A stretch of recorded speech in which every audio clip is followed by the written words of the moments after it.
Hello, everyone. I'm Dr. Marty Ross, and this is another Conversations with Marty Ross MD tonight. As you know, this is a webinar where we're going to discuss Lyme disease. And basically, the way these webinars work is you create them, and you create them with your questions. The way that our format works here is you write your questions to me through the chat box, and that is a starting point for our discussion. So I'll take those questions in the chat box one at a time.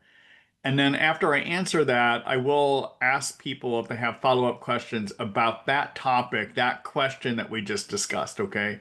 So I urge everyone that I know is going to be writing questions to me that don't use the opportunity when I say let's ask questions about the question we just discussed. Don't use that as an opportunity to create a whole new question area, all right? That's not the way that it works, all right?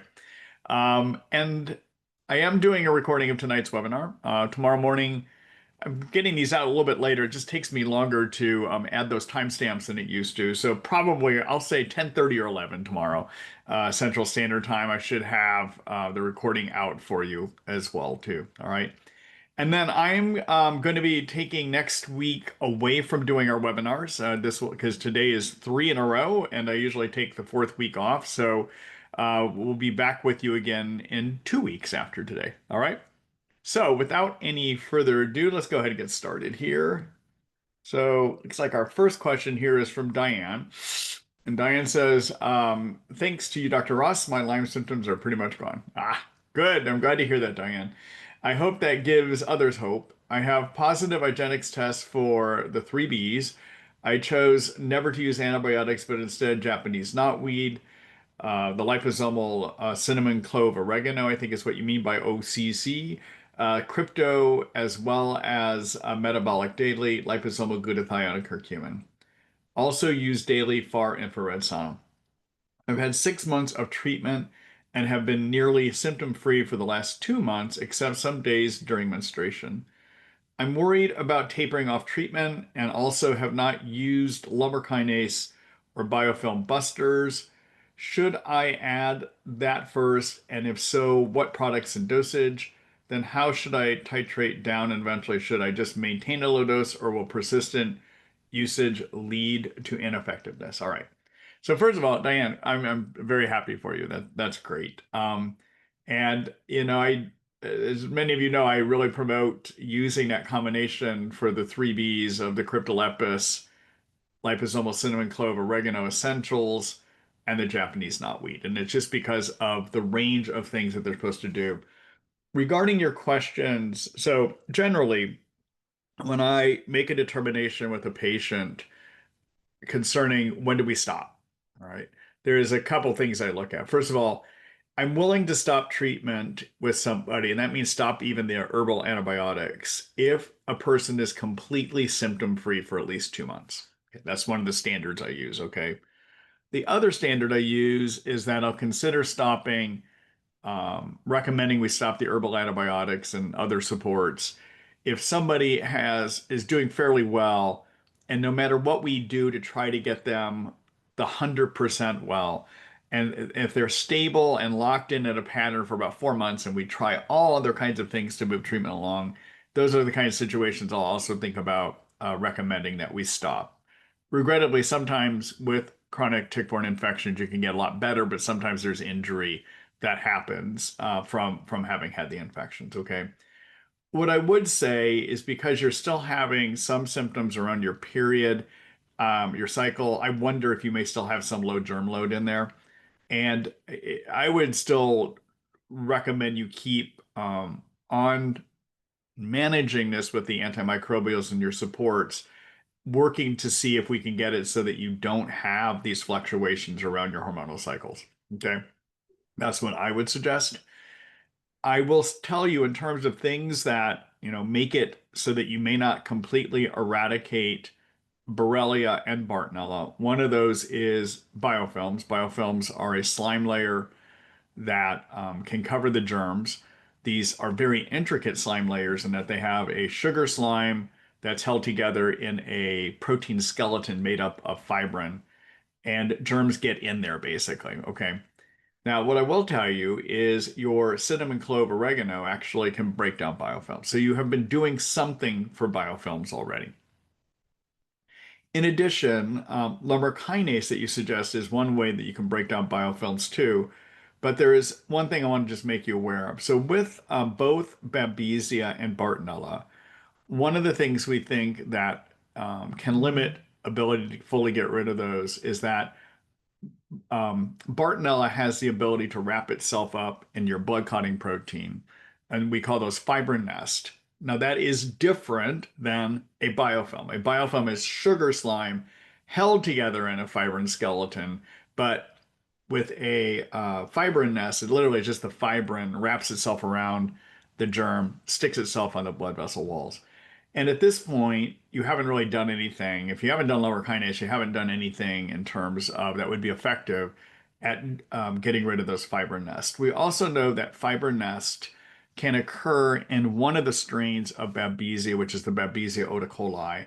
And I don't know what strain you have. You know, the IGenex doesn't specifically test for the Babesia Odecoilei strain, but if your Babesia testing through IGenex was positive for the family, the species of Babesia, but was negative for Babesia microti and Babesia ducanii, then there's a chance that what you've got is Babesia odecoilei. Odecoilei is more complicated.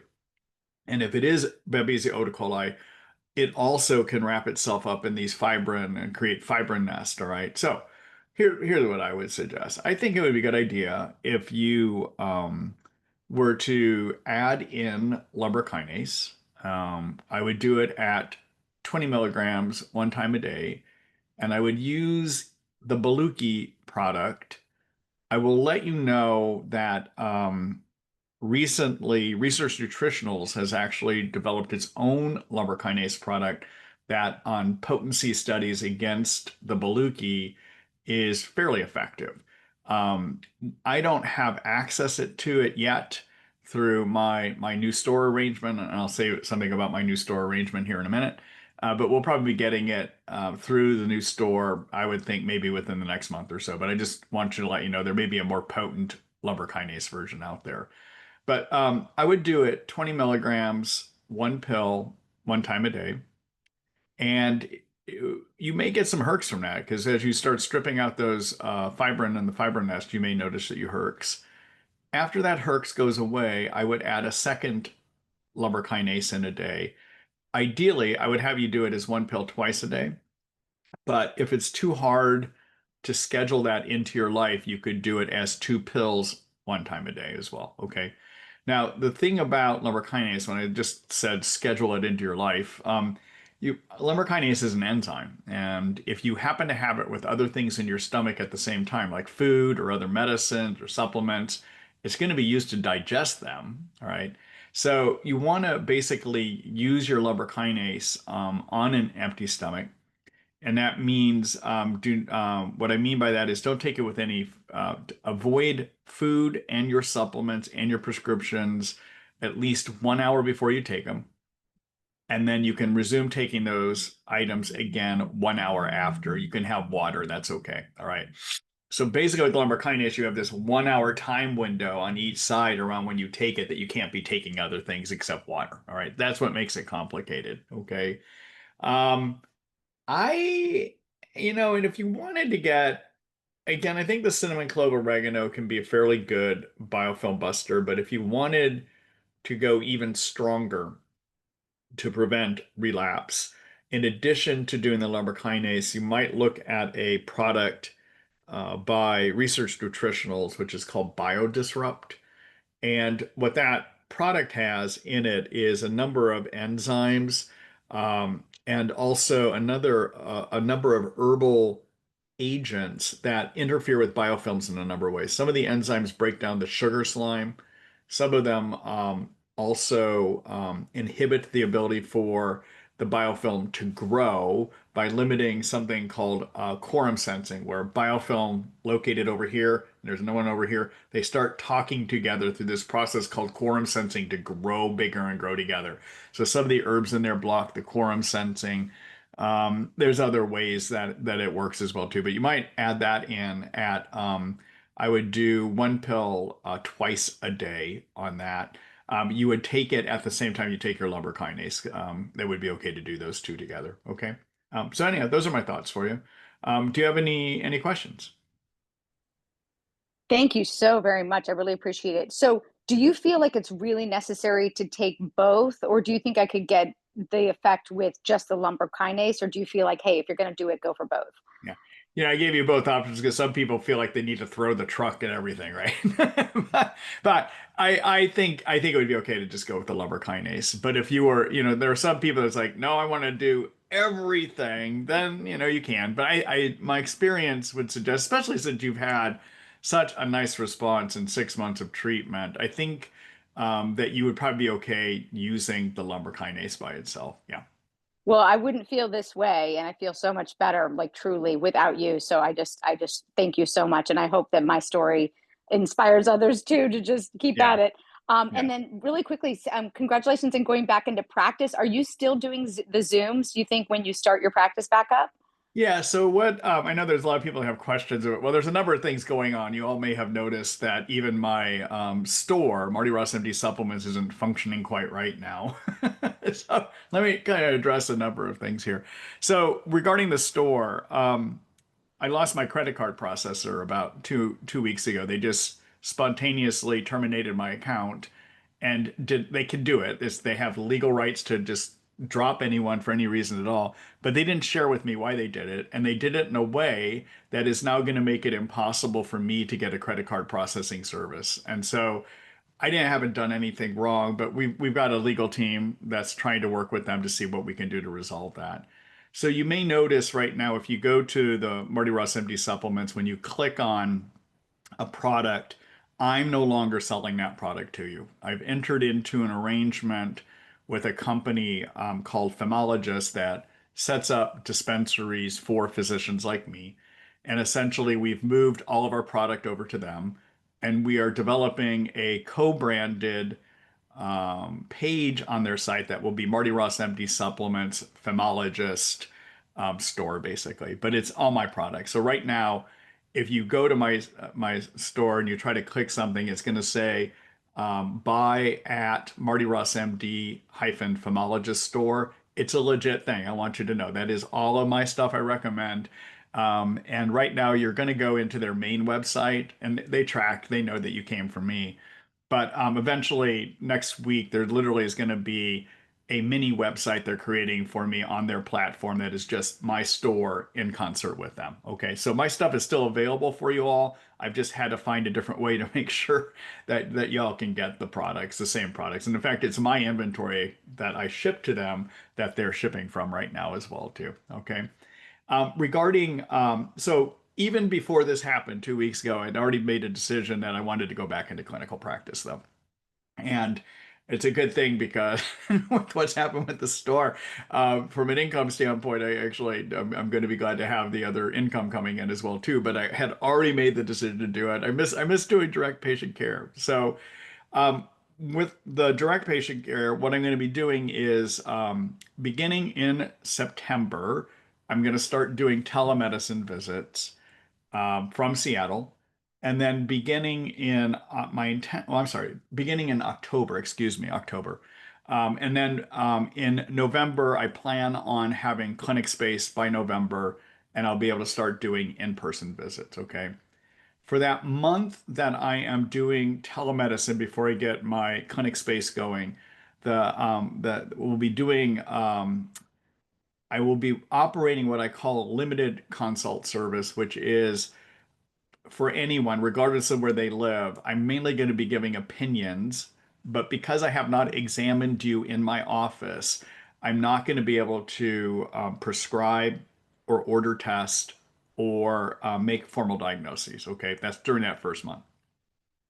After that first month, I am licensed in Washington State, which means that I have limitations on the care I can give to people outside of Washington State. All right.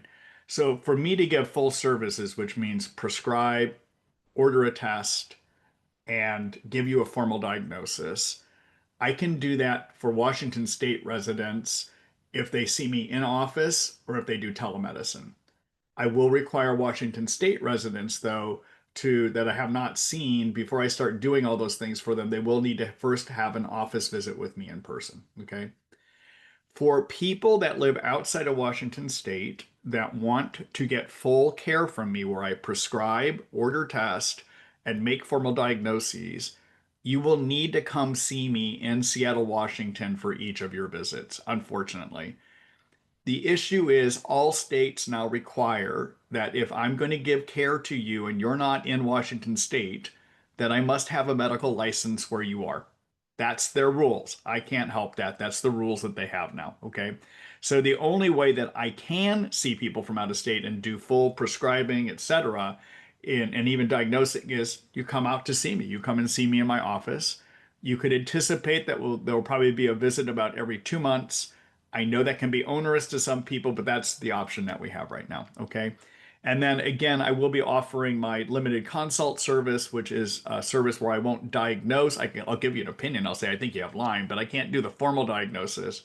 And I will recommend medicines and supplements you might use. But these are things that you're going to have to take to your physician locally to see if you can get them to work out for you. Okay. So that's the kind of care that I'll be doing. But I'm excited to go back. And I know my people are back there waiting for me as well too. So anyhow, that's what's going on. That's a long-winded explanation. But any other questions there? All right.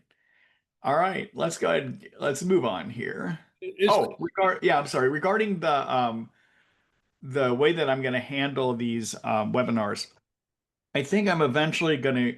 One of the things I've noticed with the webinars when I'm running them this way, where we get into these discussions where I open it back up, is I think there's starting to be a lot of frustration with people that I'm not getting through enough questions. I just have to acknowledge that.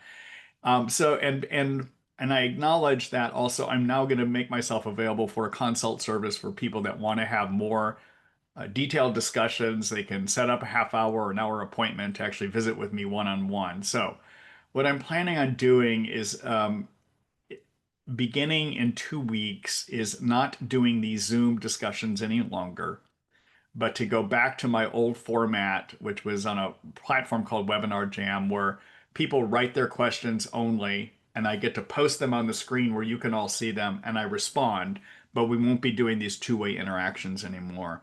Now I say that I know there may be frustration with that, but again, you'll have the ability, if you want to get a consult with me, to set up a half-hour direct visit with me where I can render the same kind of opinions that I do here. Okay, so that's what my plans are with that at this point. Is Christine still with you, Marty? Yeah, oh yeah, Christine has been doing all my client services for me for my store, and she's coming back. She's going to be operating my clinic with me too. So yeah, she's still there. Okay, good. Yeah, thanks, Ken. All right, let's see, David. Hi, Dr. Ross. Last month I bought an Apollo Neuro using your link. Thank you. After answering the brief questions on the app, it set up a personalized schedule for me. I reduced both the time and intensity of the vibes. After 4 days, I had intense muscle tendon pain near my elbow of the arm I wear the Apollo on. I stopped for a week and the pain went away.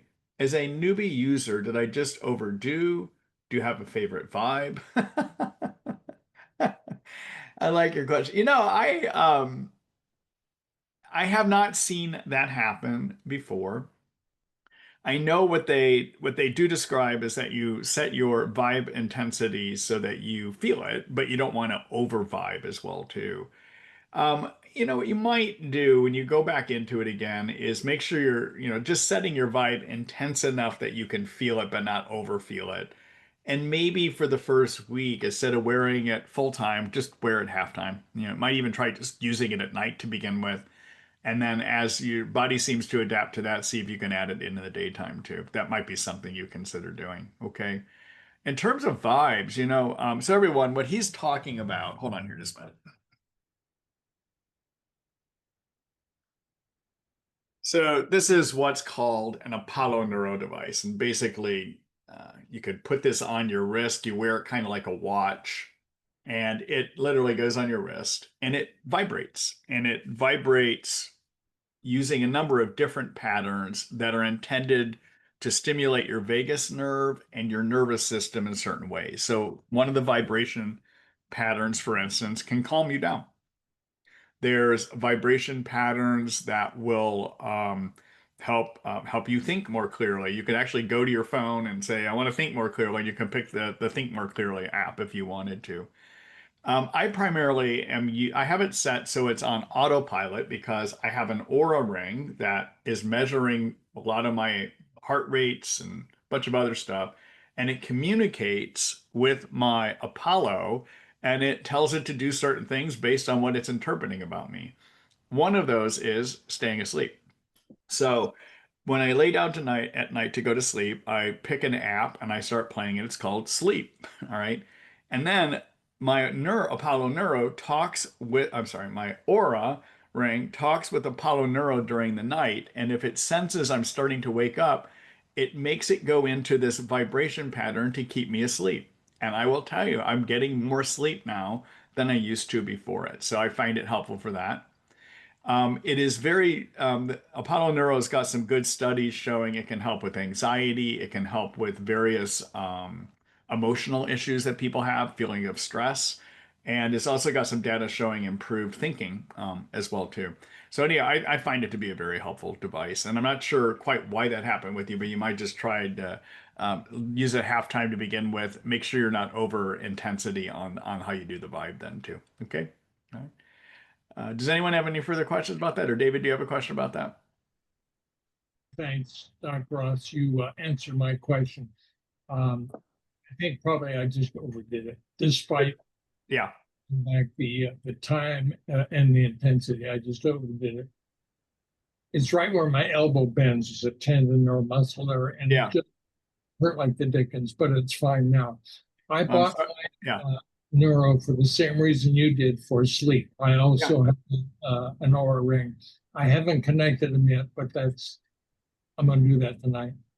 Good. Good luck to you. It's Ken, Dr. Ross. Is there a monthly charge for those Aura rings? No. There is with the Apollo Neuro to have it set up so it kind of is on autopilot along with your Aura. There is a subscription fee, and I forget what it is. It's not that bad. But the Aura, you don't necessarily have to subscribe to any of those things. After you buy it, you don't have to subscribe to anything. But to get your Apollo Neuro to talk and do this thing called Smart Vibes, where the Aura ring is kind of directing your Apollo Neuro, there is a subscription fee that you have to do that. But it's a subscription fee through Apollo Neuro, not through your Aura ring, basically. Okay, thank you. Yeah. Dr. So I can do it. Yeah, go ahead. I have one additional question about that. I bought mine primarily for the sleep issues. My naturopath has me taking LDN and clothianidin and lorazepam. I take a half milligram. I've been doing that for 8 months. I don't like the lorazepam. I'd like to get off it. Yeah. Do you have suggestions about tapering off safely? So, what kind of dose are you on? I'm on 0.5 milligram. Okay, you're on a lower dose. Have you tried just cutting the pill in half at all, or have you talked to your provider about it at all? No, not yet. I speak with her tomorrow. Yeah. So the thing is, most people can come off of the benzodiazepines like the Ativan without any problem. Usually just go to the next lower dose. I think the next lower dose would be a 0.25 milligram on that, if I'm right. There are some people, though, their systems get very used to it. It's not an addiction, it's just more of the physiologic dependence. And if you're one of those people, you have to go a very, very slow taper. It's like reducing the dose by 10%, I think every week or every 2 weeks. There's elaborate tapers that you can find that I have to look up sometimes. I don't know it off the top of my head. And if you're going to do it that way, you almost need to have it turned into a liquid by a compounding pharmacy so you can do drops of it to get at the microdosing. But most people, it's just a matter of going to the next lower dose, sit there for maybe a week or two, and then possibly even stop from that kind of a dose. Terrific. That helps. I appreciate your advice. Thank you. You're welcome. And even using, so everyone, this is my Apollo Neuro page. You can find it right here under wearables. And on here, I describe a lot about the Apollo Neuro. and even what the benefits would be. Okay, and you've got this chart showing that you get less stress, lower heart rate, you can recover physically 10% faster, you can get 19% more deep sleep, you can get 30 more minutes of sleep each night, and then when you set it for, if you use the Smart Vibe where it's talking with your Aura Ring, you can even get up to 60 minutes more sleep a night according to their studies as well too. All right. And then again, you would have to go buy it over on Apollo Neuro, but if you click this, you get a discount through clicking on that. Okay, so that's where you find that. All right, let me get out of here. There we go. All right. All right. Did anyone else have a follow-up on what David and I were talking about? Okay, let's move on. Ronak, let's see. I tested via IGenex positive IgG Babesia ducanii, Babesia species, possible cross-reactivity with Odecoilei. Oh, I see what you're saying. Okay, and negative for Lyme. But IgM 23 and 93 were positive. My LLMD and I are currently trying to figure out if I have both Lyme and Babesia or only Babesia. My main symptoms are brain fog and fatigue, and I was bitten by a tick over 15 years ago when these symptoms gradually emerged. Especially over the past 2 years, I have been on Babesia protocol with azithromycin and atovaquone, as well as a Cryptolepis, Japanese knotweed, Chinese skullcap, since February, then later introduced tafenoquine. I only started to notice improvement, albeit gradual and nonlinear, after introducing fibrinolytics in April. Fibrinolytics, everyone would be like lumbrokinase, okay? We then started to hit Lyme in June via cefuroxime and Tindamax, pulling back on the atovaquone and tafenoquine, but I noticed no improvement after 2 months. In fact, my brain fog has been elevated and sleep quality worse. How do we know if this is a Herx or simply failure to hit the Babesia? Wow, that's complicated. So first of all, this IGenex test that you had on the IgG Babesia ducanii. So their test is saying you have antibodies against ducanii, okay? But we now know that there's some science that suggests that there's cross-reactivity again from Babesia, antibodies against Babesia ducanii cross-react. Let me rephrase that. Antibodies against Babesia odecoilei cross-react with Babesia ducanii. So we're starting to acknowledge that some of these tests that had come back positive for Babesia ducanii in the past might be Odecoilei. And that's why they've got those words in there, basically. Okay. I will tell you that Babesia Odecoilei takes time. And part of the problem with Babesia Odecoilei is this ability for it to sequester or hide itself in these fibrin nests.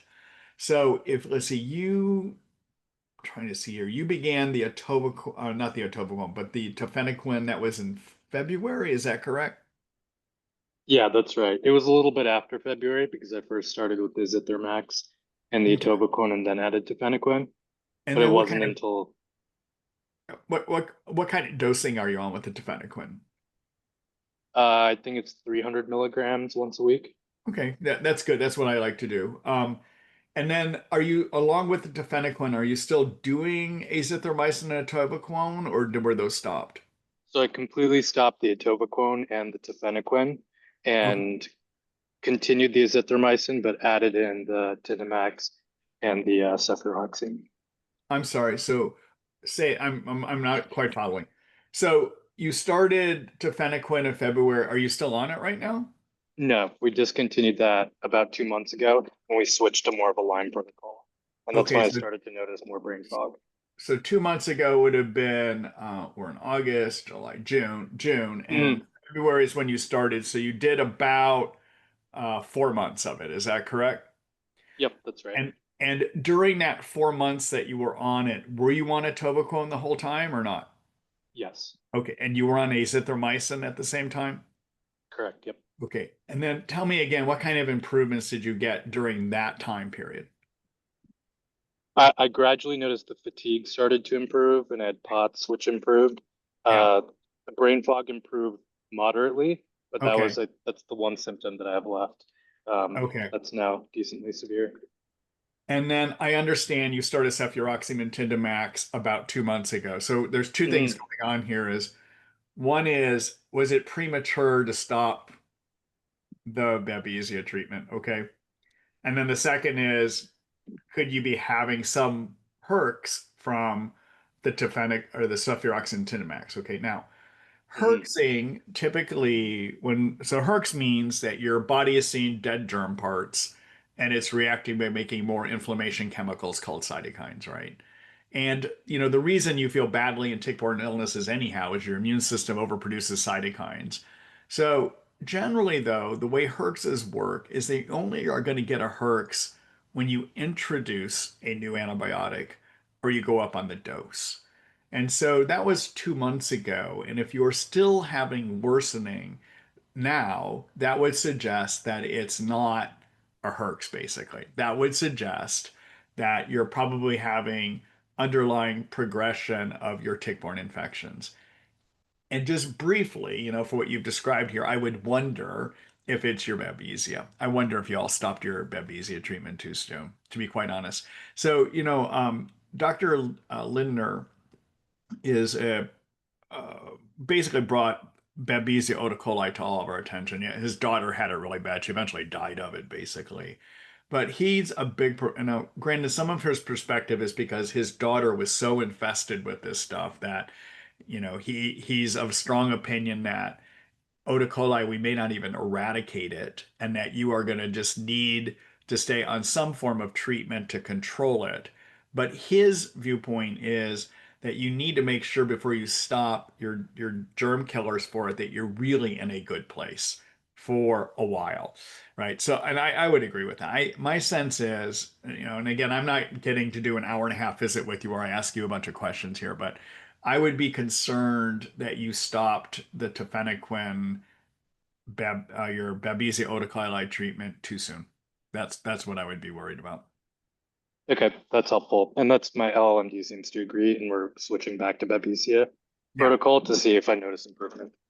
Yeah. And you could, if there is, I would agree there's probably some question as to whether you might have Borrelia, mainly because you have that Mhm. IgM antibodies against protein 23 and 93. I would call that positive as well too. Now, Mhm. one thing about antibodies, there's two families of antibodies we follow in infections. There's IgM, IgG. IgMs are what go positive first. And in all infections, they're actually supposed to go away by around 6 weeks to 3 months. And then we get IgGs. IgGs, once you get them, may not go away. They can be the memory of the immune system too. A lot of doctors, when you've been sick for a while and they still see that you're making IgMs for Lyme, they would say it's a false positive. But that's wrong. We've got good data that tells us that about 50% of people with chronic tick-borne infections will maintain positive IgMs. And it's not a false positive. We don't know why it happens exactly. There's theories, but that's real. So I would say you've got evidence of Borrelia here. And, if you go back on if I was treating you, I would consider, restarting your tafenoquine, atovaquone, azithromycin, and the azithromycin part of that is good for intracellular as well as for spirochete growing forms. Okay. I like the Cryptolepis here because it's also going to be effective against growing and persister Borrelia too. So you've got good things with the azithromycin crypto. I see the Japanese knotweed skull cap there. What you might do instead of those this time around is go the cinnamon clove oregano. And the reason I consider that is the cinnamon clove oregano, the clove in the cinnamon clove oregano, Johns Hopkins University showed a few years ago that it might have some activity against Babesia. So you pick up a little bit more there, okay? And it's useful at breaking down Borrelia biofilms, and it's useful against growing and persister Borrelia as well, too. So those are some things for you to think about, okay? Okay, thanks a lot, Dr. Ross. Yeah, yeah. Good luck to you. Does anyone have any questions about what Ronak and I were talking about? All right, let's keep moving on. Hello, Byron. Let's see. Have done multiple treatments over the last 7 years of doxy, rifampin, malarone, then herbal, which got me into remission for 3 years. Then recently on methylene blue, azithromycin, and diflucan for 6 months, stopped, and then did 2 months of Ampho B for yeast, but relapsing again with co-infections within days. I can't determine if it's Babesia or Bartonella. Deep fatigue. Feels like I'm dying. Exercise intolerance, mild cough in the AM that goes away, dizziness, burning feet at bedtime, muscle twitching, mild brain fog, tight chest, achy all over. What options are less for treatment if failed all natural herbs due to resistance? Currently on rifampin, minocycline, fluconazole, CSA, pulsing artemisinin, but aggressively getting worse. I know, Byron, I think we talked about this last week. Do you remember what I said? I'm trying to remember what I said back then. Yeah, you said you would mention to switch to the intraconazole. Yeah. I can't take that one because the cardiologist said to try and avoid it. Okay. So, yeah, I think the relapse comes back pretty rapidly, like less than 24 hours. So Yeah. it's kind of hard for me to determine which one of the co-infections. I don't feel it's the Lyme because it comes back so rapidly. Right. All right. Let me ask a few things here. So you listed a bunch of symptoms here. So I'm just going to ask you in a way I organize my thoughts. Okay. So you may have said it here, but I'm going to do it in a way I organize my thinking. Okay. Any air hunger at all? No. All right. Do you have any night sweats? Hot and cold fluctuations, but not sweating. Okay. Any frontal headaches at all? Headaches in the front of your head? Very, very dull in the morning, but they kind of dissipate after I get up. Okay. And then any racing or skipping of your heart? Only after exercise, but besides that, no. Okay. Remind me again, were you treated for Babesia before or not? Yeah, I've been on, you mean previous to Dr. Iller? Yeah. Just doxy, rifampin, and malarone I was on, and then the herbal protocol. When you had Babesia before, were there more prominent Babesia symptoms back then? It was more Bartonella. Okay. So have you ever had a period where you had a lot of night sweats, air hunger, frontal headaches, any period ever where you had stuff like that? It's kind of intermittent, so it's hard to like determine that, but elements of that, yes and no. Okay. Yeah, boy, this is hard. I know you're asking me to come up with a solution here, and Well, you know. yeah, I Yeah. guess my question would be like this deep fatigue, which I haven't really had since. Yeah. So I was diagnosed in 2017. So this deep fatigue has come on more recently, which I've never had before. So I'm curious to know, is that more of a Bartonella or Yeah. Babesia, or it could be all of them? Okay. So here's in the past, did you test positive for Babesia or not? It came back indeterminate with IGenex, but Okay. I had a test done about 8 months ago, and it was positive for the the genus, and also the genus for IgM. Oh, was this the IGenex test? Yes. Yep. Have you tried tafenoquine before? I have not. No. So the one thing I would be wondering about here in a situation like this, and again, I know of you from before as well too, right? So and I know you described what Dr. Eller's been doing with you too. I am still limited in that I don't get to spend an hour and a half asking you a bunch of questions here, okay? But when you, that's my big caveat here, okay? But when I hear of severe fatigue and a person is just not getting better, even though they've had very strong treatment for Bartonella, and that a lot of that Bartonella stuff would have taken care of Borrelia too, you have to wonder what you're missing, right? What's missing? And one of the things that can lead to a lot of severe fatigue is Babesia. It just is. Also, Babesia can give if it's Babesia Odecoilei, you can sometimes get a lot of the cognitive dysfunction and even some of the neurologic syndromes as well too. And even though we usually think of those more as Bartonella, they sometimes can be part of Babesia Odecoilei as well too. All right.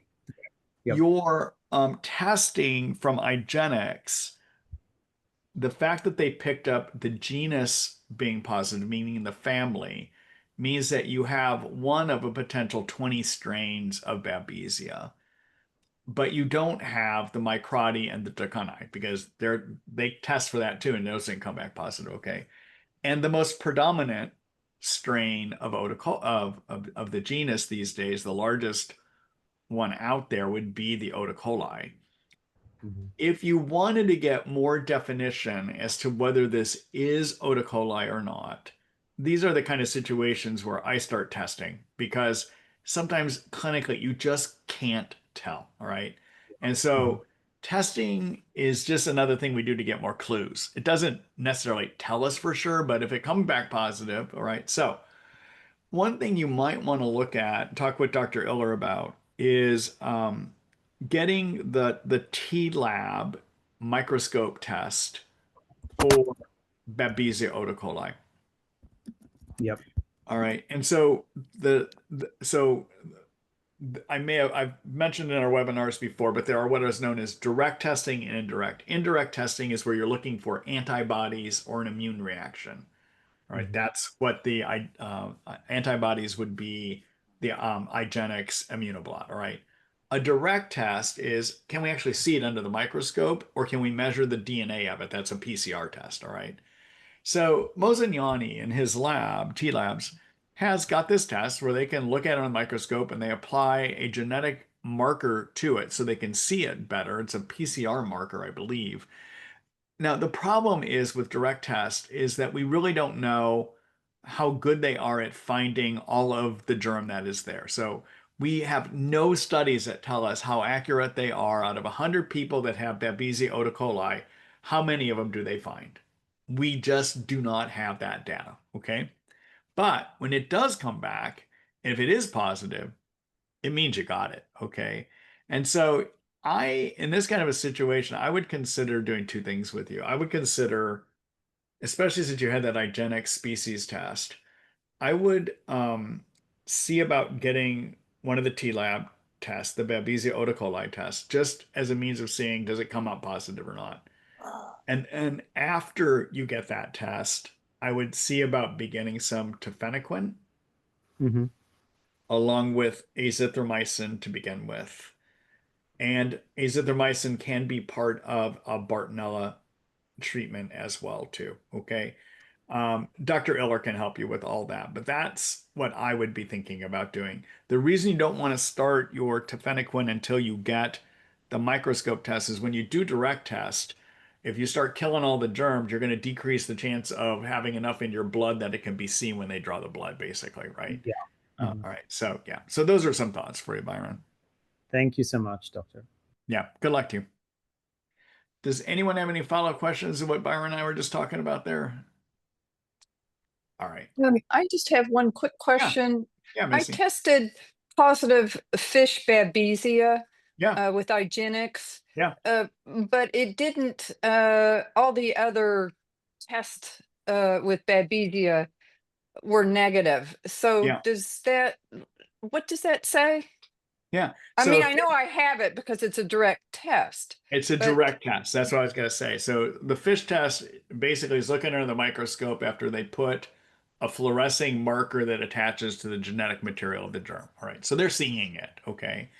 And that test is a genus test, meaning, and I didn't say gene yes, I said gene us, meaning it's looking to see is there any member of the family of Babesia. So their fish test is not set up to say if it's Odecoilei or if it's microti. It just looks to see is it some kind of Babesia that's there. Okay.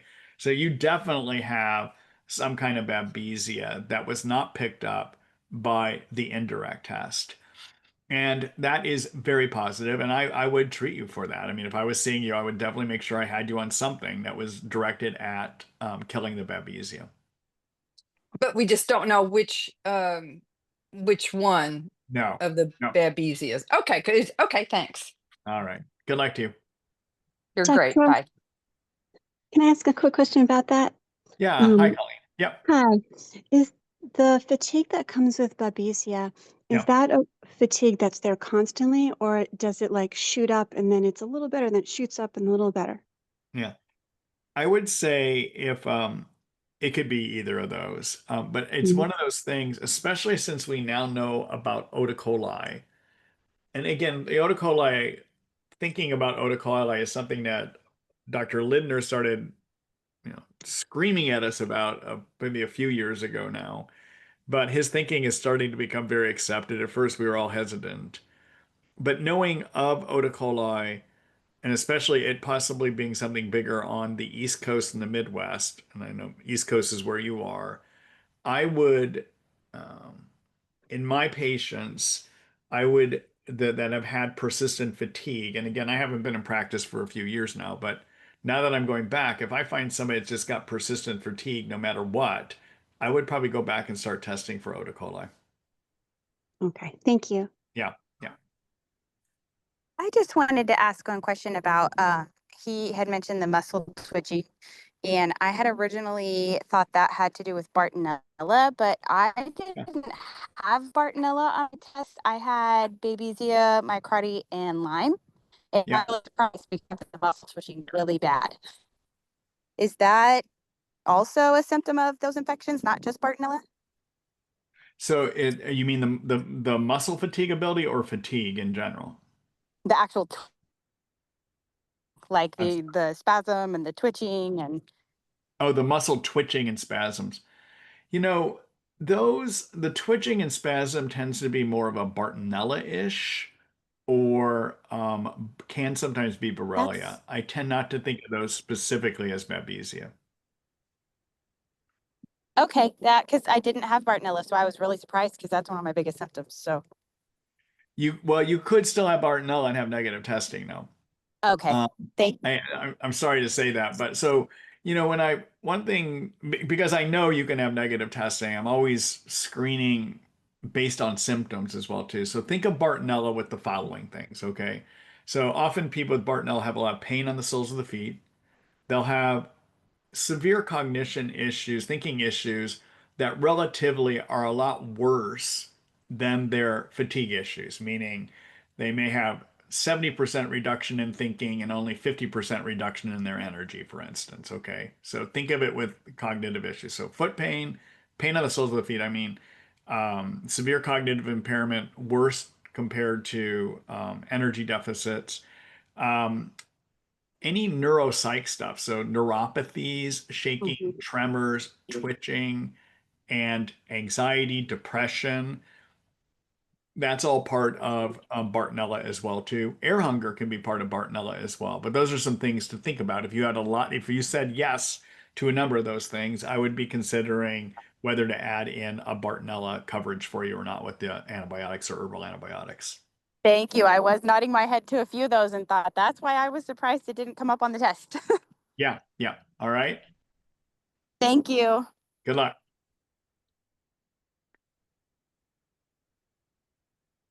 All right, let's see here. Hello, Priscilla. Let's see. Thank you, Dr. Ross, for your help. You're welcome. I hope you are well. I am. Thank you. Let's see. I followed your recommendations concerning herbs and supplements to quiet the cytokine storm and support my immune system.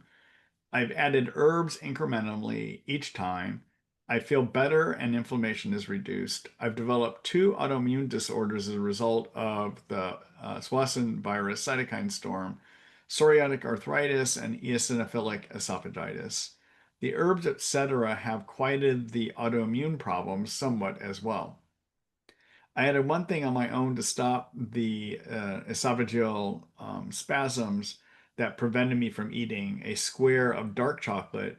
The theobromine in dark chocolate stopped the smooth muscle spasms within seconds. I've eliminated most of the psoriasis by washing the areas with pine tar soap. I welcome any further suggestions. So are you asking, I want to clarify, are you asking for more suggestions more on the arthritic and the eosinophilic esophagitis side? Is that correct?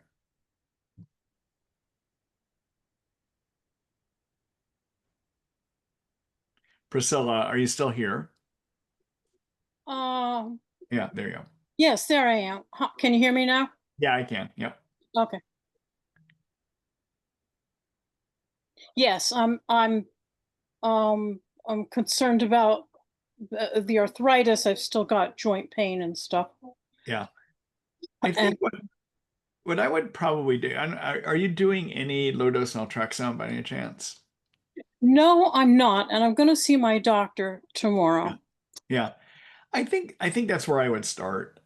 So naltrexone, you may be aware of, is a narcotic blocker. We use it for people with alcohol problems as well as narcotic issues. But so it's a narcotic blocker, and it also blocks what are known as endorphin receptors in our body. And our bodies, our natural pain chemicals we make are called endorphins. They're our natural narcotics, basically.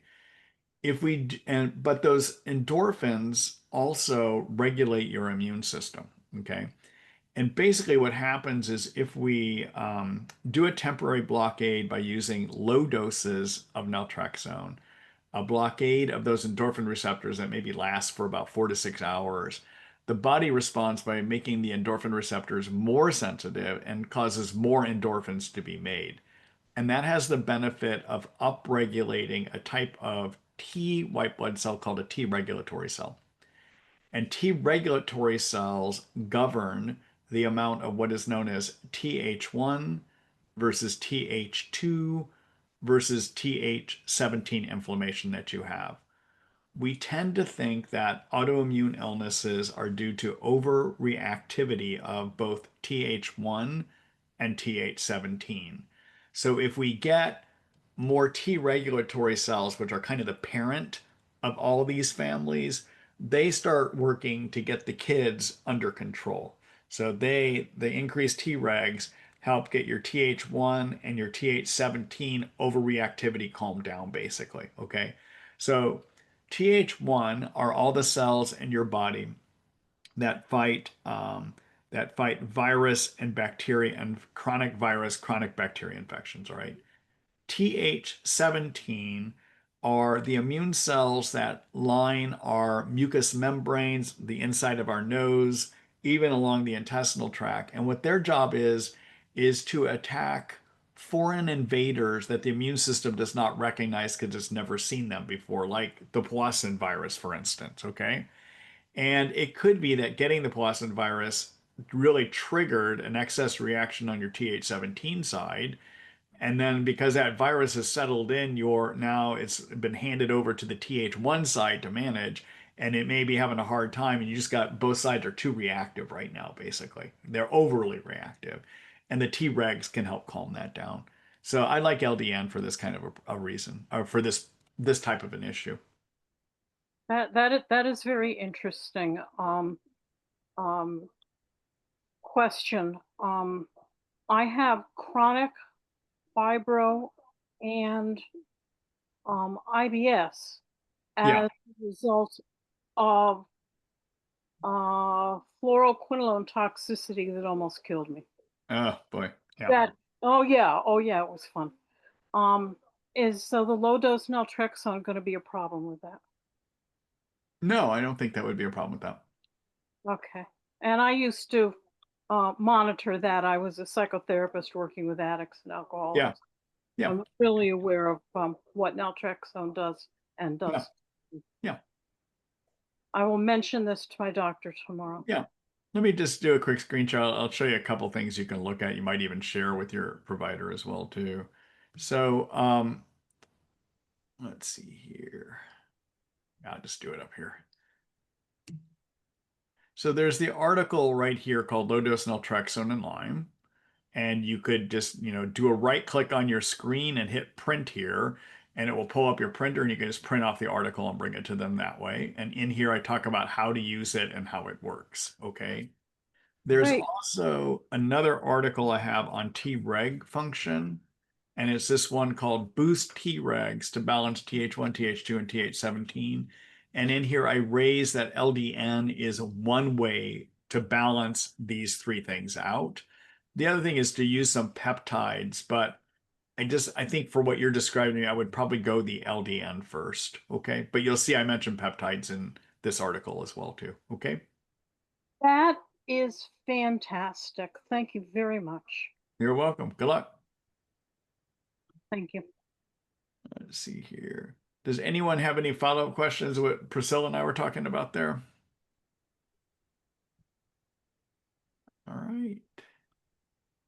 Hello, Travis. Let's see. What are your thoughts on herxing? Should you aim for a herx? And would you gauge if a treatment is working if you do or don't?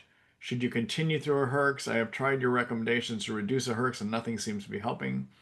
Also, in what order do you recommend treating Bart, Babs, and Lyme? After which one do you see the most symptom improvement? Lastly, is it okay to take binders daily for months on end? Could they be causing more harm than good by binding nutrients, even though taken away from food and supplements? Okay. So thanks for those questions. I think I can help you look at all of those. So in terms of a herx, there are about, in my experience, it's about 15, 20% of people that don't herx. And on the one hand, that's good because you don't feel worse while you're going through treatment. On the other hand, if you don't herx, you kind of miss that signal that maybe you're killing something. Okay. But there are about 15, 20% of people I practice that never herxed and got better. So you don't have to herx to get better. Okay. All right. On the other hand, if you are really excessively flared up from killing germs, those excess cytokines can sometimes injure you. All right. And those excess cytokines can sometimes even suppress your immune system's ability to help you get over these infections. So if I've got somebody that is doing all the herbal options, especially being on curcumin, liposomal curcumin, I like using that curcumin phytosome by Thorne. And if you're doing that and you've dosed that up to 1,000 milligrams, which is 2 pills 3 times a day, and you've added in liposomal glutathione, that trifortified product is what I like for that. 1 teaspoon once a day or 1 teaspoon twice a day. And you are still significantly flared from being on treatment, then I would consider reducing how aggressive you're being with your herbal or prescription antibiotics. Because again, sometimes there are some people we can't go full bore and just keep clobbering our way through it because there is the issue that sometimes those excess cytokines may actually hurt you and hurt your ability to get well. Okay. So I would maximize the curcumin phytosome and your glutathione. And if you've already done that, I would consider pulling back on the intensity of the herbal or prescription antibiotics that you're using. Okay. In terms of what order do I treat, if Bart, Babesia, and Lyme are all there, I like to start with Lyme and Bartonella at the same time first. And when I start seeing improvement in some of the Bartonella symptoms about 2 or 3 months in, then I will add in coverage for Babesia as well and go after all three at the same time. Now, the reason that I don't like to go after all three to begin with is sometimes you're going to really clobber a person doing that with Herx reactions, okay? But also, there was an observation, there's a physician named Borrelia that was one of the pioneers in treating Lyme disease on the East Coast that taught a lot of us, including me, how to manage the illness. And one of his observations in his practice was that if he had people that had, and he was on Long Island, if he had people that had Bart, Babesia, Lyme, and he did not get Bart under control to a degree, not all the way under control, but under control to a degree before introducing a Babesia treatment, that it became harder to get over the Bartonella. Okay. So all things being equal, if I've got 3 active germs, I like to go Lyme and Bart simultaneously. And about 2 to maybe 4 months in, as those Bart symptoms start to improve, then I would add in a Babesia. And you can run all 3 of them at the same time if you want to. Okay. And then let's see, binders daily. Yeah. So binders you can do at months on end. And in fact, with mold toxicity, which is where we usually will do that, sometimes we have to do binders for even half a year, year and a half, 2 years. Okay. That's not uncommon. The one binder you have to be concerned about in terms of your minerals in your body is activated charcoal. So activated charcoal, if that's part of your binders or your binder regimen, you might want to start supplementing minerals, replacement minerals, and that is activated charcoal will bind up minerals, and sometimes it can lead to hair loss, for instance. Okay. So, what I like doing in situations where I have people on activated charcoal, either as a single agent or as a component of like the GI detox by Biocide and Botanicals, there's activated charcoal in that. What I will do if I can have someone on those for more than about 6 months, I might have them take a product by Researched Nutritionals called Core Minerals, which has essential minerals in it. And I like using it at 2 pills twice a day. And that seems to keep people from getting into the hair loss and some of nail problems that you might see with like your fingernails. Sometimes if you have mineral deficiencies, your fingernails start getting thin or brittle. That seems to prevent that from happening. Okay. All right. Travis, do you have any other questions? That was helpful. Thank you. So if the symptoms are mostly Babesia, would you still recommend treating that last? You know, if it is that, I have had situations where I will look at a person, and even though my preference is Lyme, Bart, and then eventually add in Babs, if Babesia though is the symptom profile that's driving the show with you, then I would probably do a Lyme Babesia at the same time and eventually come back and pick up the Bart.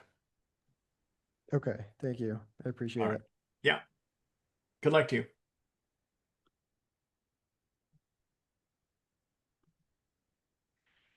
Hello, Colleen. Let's see. On March 1, I began attempting to fix my low energy issues with this protocol, Trifortify, ATP 360. After 2 months, I felt some degree of improvement, so I continued.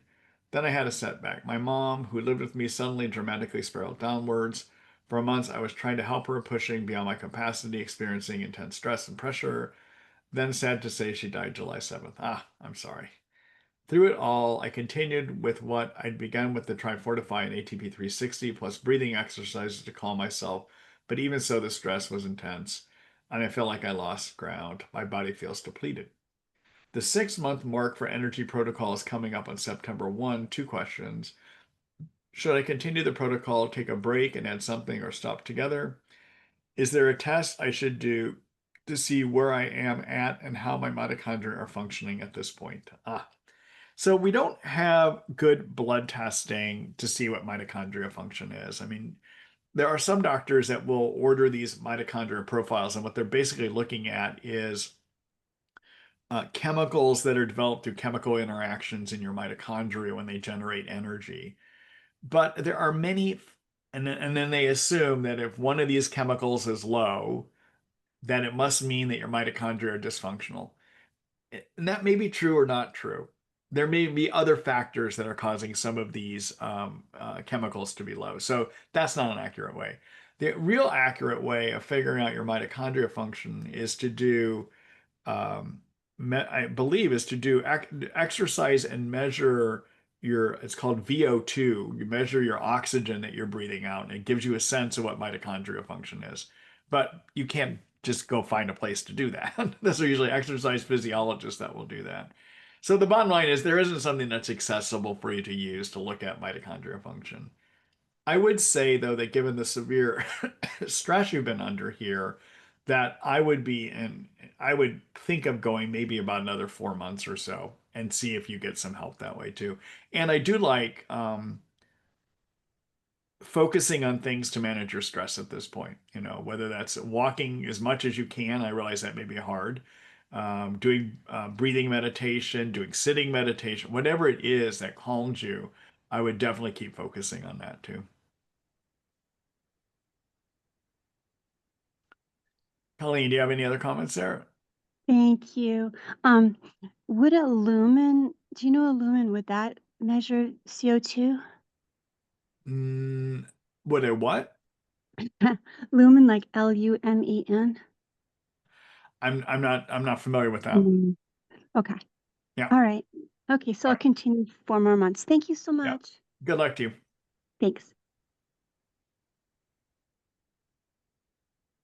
Hello, Joan. Let's see. Hi, Dr. Ross. Real-time lab mycotoxin tests from December of 24. Ochratoxin 1.04, Afla 0.25, Trico 1.31, Glio 1.79, zeolite, or zearalenone, not zeolite, zearalenone 0.77. Took binders according to your protocol times 7 months, all increased except the Glio. Repeat test July 21st, 2025. Okra 11.29, Afla 0.9, Trico 0.17. I'm looking back at your other ones too. Glio is all down, and then zearalenone 7.64. The okra really spiked up 11.29. No water damage, no to my home. Could this be a lab error? Could I have colonization due to food? I've lived in Ireland. I cannot find a mold literate doctor. No nasal antifungals available. No compounding pharmacies available. If I start medications, how long before retesting? All right, so so let me make some comments and I'll try to specifically then address your issue here. So one of the things that happens when we start binding mold toxins, if they're in us, over time, our kidneys may actually develop a better ability to pee out the mold toxins. So it's not uncommon when you do your first check, it looks a lot worse because you're peeing out more because you've removed enough toxins that your kidneys can now pee it out better. Okay. All right. But if that's so, usually what you'll do is I'll ask a person, I'll say, okay, I know the numbers look worse, but are you feeling better? And if a person says, yeah, I'm feeling better, then what I'm assuming is that the numbers look worse because the kidneys can dump it better now, which is a good sign. Okay. But when you come back 2 tests later and you're still having these increased amounts, then there's 2 things I'm considering. One is, are you getting exposures somewhere in your environment? And I know you've looked at your environment, but I still have to ask that. Okay, that's a valid question to ask. And if the answer is no, I would then want to start wondering about colonization, which is, did you in your wet environment before where you got mold toxins in you, did you also become colonized with mold spores from that environment? So it would be colonized in your nasal passages, even in your intestinal tract. And then you become your own, they can then start producing their own toxins and you become your own mycotoxin brew pub, basically, all right?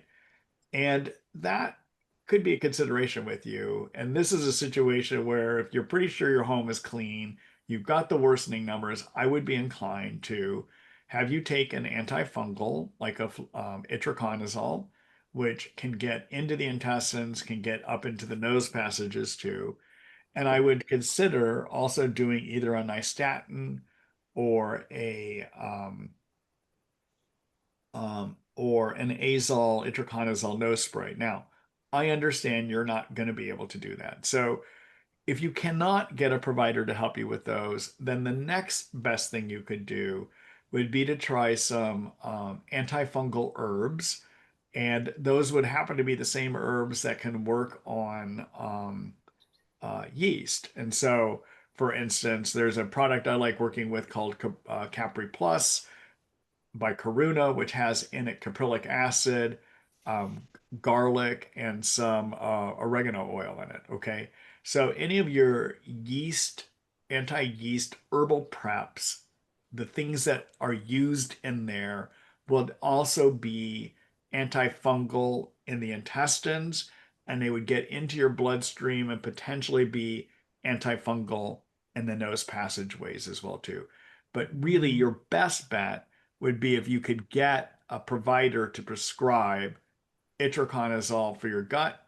Some of that will help with the nose, and then probably a nystatin or itraconazole nose spray. That would be the best thing you could do. Can you hear me, Dr. Ross? Yeah. Yeah. I've been dealing with, I was treated for Lyme and Bartonella and Babesia. And then after that, I was found to, I did a real-time lab test and I was found to have the mycotoxins. That was in early 2022. Yeah. So I was being treated, but being followed by a doctor in New York. Yeah. So she did put me on the binders, and I was on itraconazole, cholestyramine binders, and she had me on some, I guess, herbals as well. And it wasn't until early 2024 that everything actually came down below the blue line on the real-time lab. That was the first time. And then I went to Germany and I had hypothermia treatment for Lyme, because I understood that you had to get rid of the mold before you start Lyme treatment. So then I wasn't feeling much better. I still have, fatigue, brain fog, recall of words sometimes, anxiety, and I have a lot of GI issues.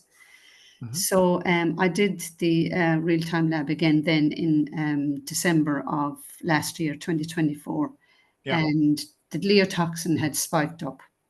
But I had been treated for SIBO in July of last year with Xifaxan, and I believe that can open the door for the glio or something like that. So then I did find some in one of this houses that I'm living in right now is just 2013 it was built.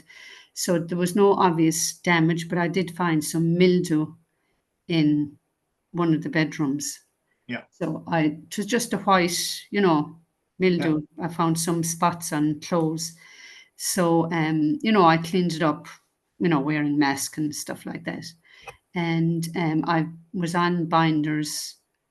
I've been on them since I was on them last year as well. And then I started them again, we'll say in early this year, after the December test. And I was on the glutathione, the one, the Trifortify that you recommend. I was on the bentonite clay, Ultra Binder, GI Detox, Saccharomyces boulardii, and Chlorella. So I was quite alarmed when I saw this ochratoxin increasing to 11, because even in my very initial test, the highest it was 4. No, I mean, I still stand by what I said. Is either coming from your environment or you're colonized. It's one of the two, or a combination of both. Yeah. Now you did mention how about cholestyramine, not the uncompounded one, the one that you can get in the pharmacy here. You could use that. I mean, it's generally a broad spectrum binder, which should pick these up. Yeah. And how long should, bless you, how long should I take that, we'll say the cholestyramine, the itraconazole, and the I would use them for about 6 months and retest again. 6 months and retest. And I do have antimitochondrial antibody, and I have currently mild elevated AST and ALT. So would I need to check the LFTs sooner than 6 months? Probably. If you go on itraconazole, I would probably check your AST and ALT about a month after you're on it. Yeah. And if you're not seeing any elevations during that time period, you're probably okay. Yeah. So that would be 100 milligrams twice a day, yeah? Yes. And that would help the nasal, because I did have... You could do 100 milligrams as 2 pills one time a day, actually, on that. Oh, 2 pills, right. I did have in New York when I was being treated, I was tested for the Marcons. Yeah. And I did have, that was positive, but there was no fungus. There was no fungus isolated. So the Marcons is a bacteria that lives in our nasal passages, and I have never found benefit in removing it, and it always seems to come back. Right. Okay. Because I had various opinions in that. I will let you know. Neil Nathan, who's the big one and the big expert in the world of mold toxins, doesn't believe in treating it anymore either, too. And he doesn't. Okay. All right. Don't see and one other question on your protocol for the yeast. There's the Capri Plus and there's the Elim-A-Cand, I think it's called. Can I take both of those?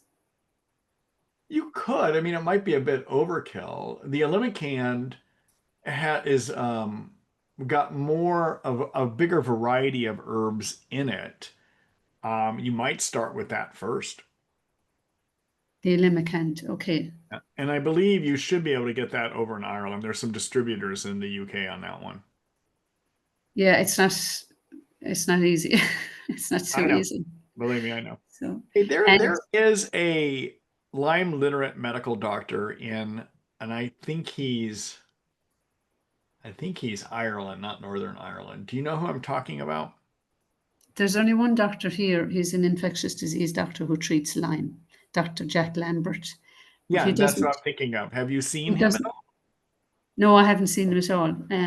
But he doesn't treat mycotoxins because I had asked.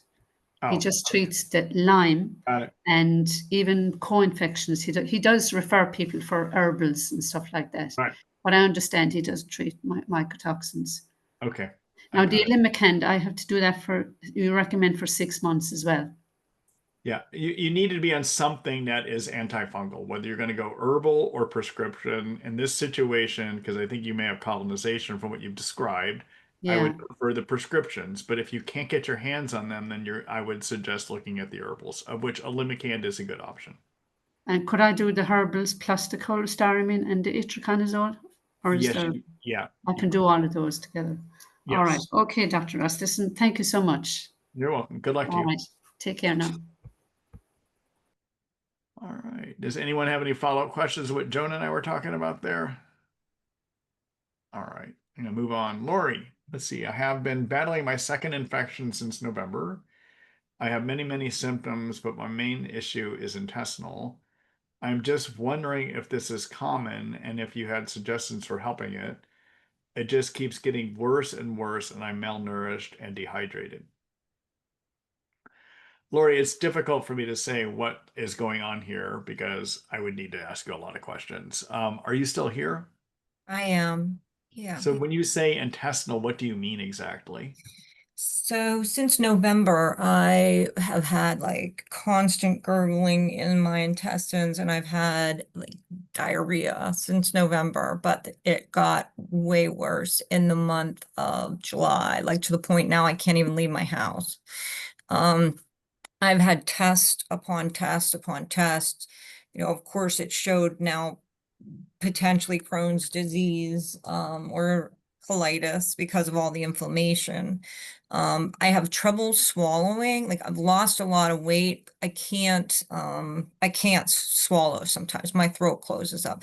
But I have a lot of other symptoms. Like I have the air hunger and the rapid heartbeat and dizziness, confusion, I mean the headaches, all of it. But the intestinal issue is by far the worst. I'm up all night long and I mean I'm really not even eating anything anymore. But so if I'm correct, it sounds like you're working with some specialist on it right now. Yeah, functional medicine doctor. Okay. Lori, it would be very difficult for me to sort this out in this kind of a forum. This forum works better mainly for quicker questions. This is going to be too complex for me to do here, unfortunately. Okay. Can you just tell me, do other people struggle with intestinal issues They can, but I mean, they can. Usually it's going to be intestinal yeast overgrowth. I would assume your functional medicine doc has looked for that already. It sometimes can be C. difficile infection so C. difficile is a bacteria that lives in your intestines that can grow too much when you use herbal or prescription antibiotics. I would have assumed they tested you for that if you've got a functional medicine doctor working with you. So the quick things I would know to address, I am sure your doctor has addressed those. Okay. Okay. I appreciate it. Thank you. All right. Good luck to you.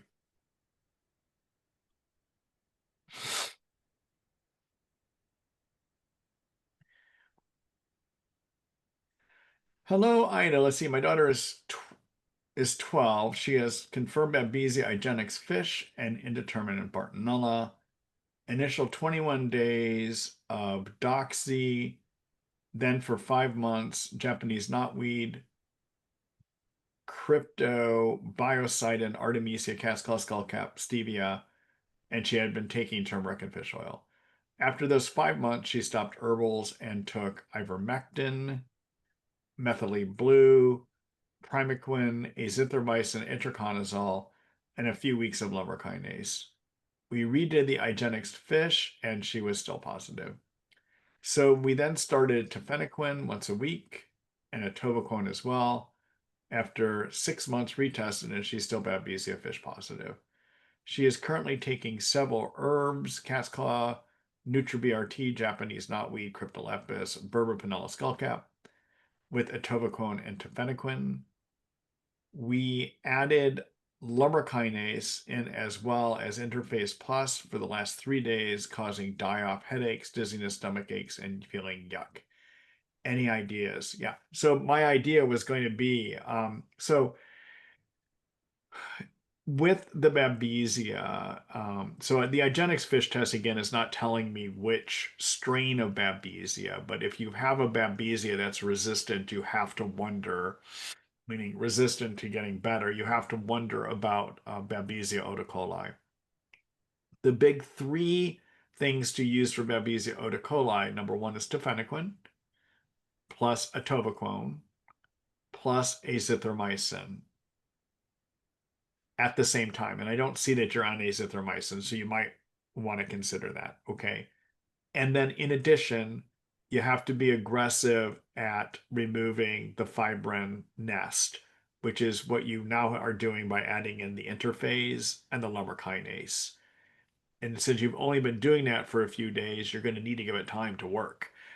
So that I don't have a stronger way for you to go, but you might, as this calms down, the dying reaction she's getting, you might want to talk to your provider about, is there a role for azithromycin here? That would be the only other idea I have for you. Okay. Dr. Marty, can I just ask you? Yeah. How long, in the past, she had been on azithromycin when she was on the methylene blue, primaquine, itraconazole. During that time period, she was on the Zithro for about 2 months then.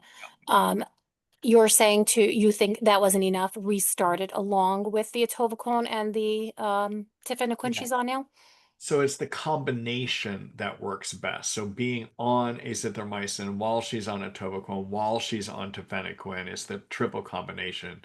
So it's not that she was on azithromycin in the past, but rather it needs to be part of this combination now. Okay, and how long do you think for the what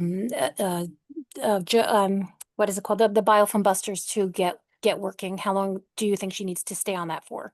Well, it sounds like they're working now because she's gotten worse since you added them in, meaning they're probably removing the fibrin, and therefore the germs are more exposed and she's getting better killing of the germs.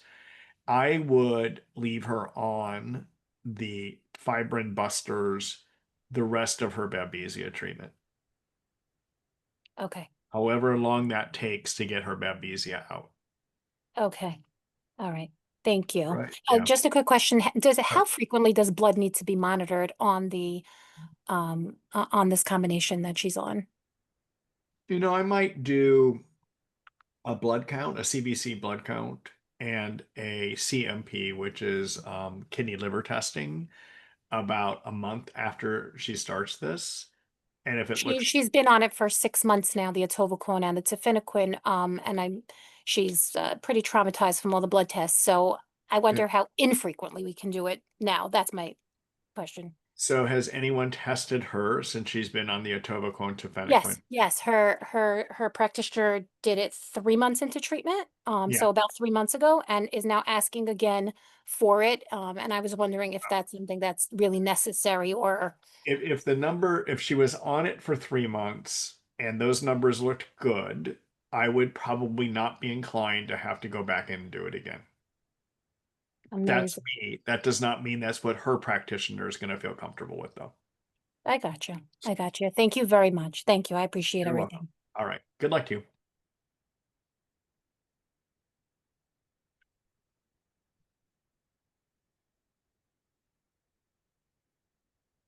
Hello, Lee. Let's see. I tested positive for Lyme disease in July 2020 with the test from local lab. 7 months later, I had comprehensive tick panel blood test at IGenex. The test revealed Lyme as well as a few co-infections.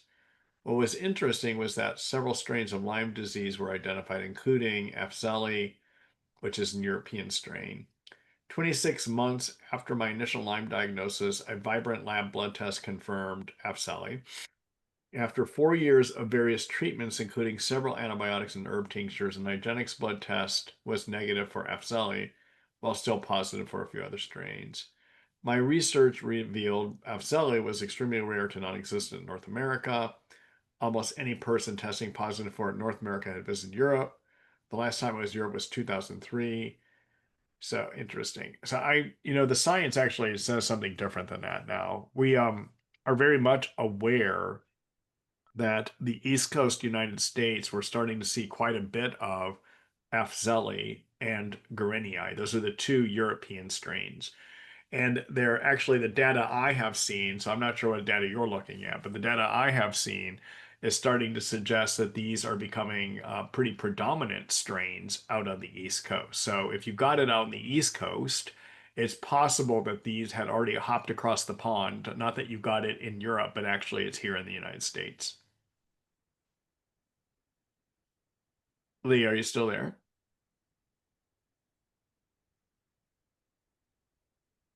All right.